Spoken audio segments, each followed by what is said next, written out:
ჩვენ მაშინაც თქვით ეხავთ, რომ მზად ვართ, რომ ვისაც აქვს ინტერესი და სურვილი ახსნათ ამ კანონის მნიშვნელობა და რატომ იქნა მიღებული. ამას გულისხმობს ბატონი სამხარაძე. კიდევ ერთხელ ჩვენ მზად ვართ ნებისმიერ ევროპელ თუ არა ევროპელ კეთილმოსურნეს აუხსნათ, რომ გამჭვირვალობის კანონი რისთვის იქნა მიღებული.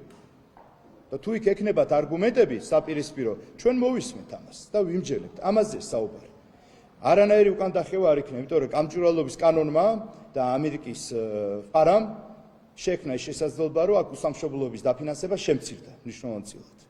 ბოლომდე არა, გარკვეულწილად შემცირდა.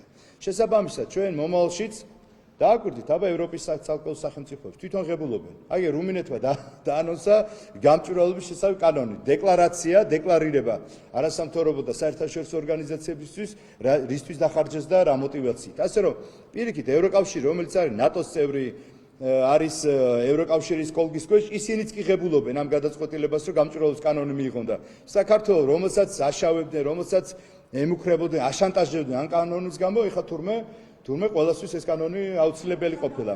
კიდევ ერთხელ გიფიქსირეთ პოზიციას. გამჭვირვალობის კანონი მნიშვნელოვანი კანონი იყო, რომელიც მივიღეთ მოქმედებს და მომავალშიც ასე იქნება, ხოლო რაც შეეხება ვინმეს თუ კითხვა აქვს, ჩვენ მზად ვართ ამ თემაზე ვისაუბროთ და არგუმენტირებულად ავხსნათ თუ რატომ იქნა მიღებული ეს კანონი. ბუნებრივია უკან არ გავიწევთ, ხო? უკან დახვევა არაშუაშია. ამ კანონს არ გავიწევთ, იმიტომ რომ ეს კანონი მნიშვნელოვანია. დიახ, ეს კანონი ჭირდება ჩვენს ქვეყანას.